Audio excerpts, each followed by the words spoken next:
নড়াইলে দিন দিন জনপ্রিয় হয়ে উঠছে সূর্যমুখী ফুলের চাষ। কম খরচে বেশি ফলন আর লাভের আশায় জেলার কৃষকরা ঝুঁকছেন এই তেল জাতীয় ফসলের দিকে। ভোজ্য তেলের দাম বাড়ার প্রেক্ষাপটে সূর্যমুখী এখন হয়ে উঠছে সম্ভাবনাময় বিকল্প। নন্দিতা বসের রিপোর্টে বিস্তারিত। নড়াইল সদর উপজেলার তুলরামপুর ইউনিয়নের চাষরা মাঠ জুড়ে যেন সোনালী গালিচা। প্রতিদিন বিকেল হলেই এখানে ভিড় করেন শত শত দর্শনার্থী। তরুণ তরুণীদের সেলফি, ঘোরাঘুরি আর আড্ডায় মুখর হয়ে ওঠে পুরো এলাকা। 200-র বেশি সার্ভিস ও ফিচারে লেনদেনের সব বিকাশ অ্যাপে সম্ভব। সূর্যমুখীতে আপনার গত বছর যা করেছি এবার করতেছি, তাতে খুব লাভবান ফসল।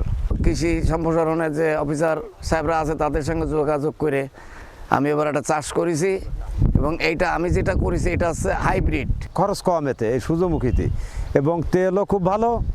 এবং 200 টাকার তেল না খাইয়ে এই সূর্যমুখী চাষ করে তেল ভাঙায় খাওয়াটাই মনে হয় বাংলাদেশের কৃষকের জন্য প্রযোজ্য।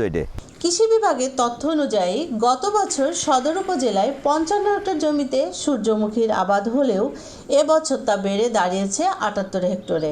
আমাদের উপসহকারী কৃষি অফিসাররা নিয়মিত কৃষকদের পাশে থেকে এই সূর্যমুখী চাষে কৃষকদেরকে উদ্বুদ্ধ করছেন, তাদেরকে কারিগরি পরামর্শ সেবা দিচ্ছেন যেন তারা এই লাভজনক এবং উপকারী যে তেল এই সূর্যমুখীর আবাদ তারা বাড়াতে পারে। চলতি মৌসুমে ফলন ভালো হলে ভবিষ্যতে আরও বেশি কৃষক এই ফসলে ঝুঁকবেন, এমনটাই আশা কৃষি বিভাগের।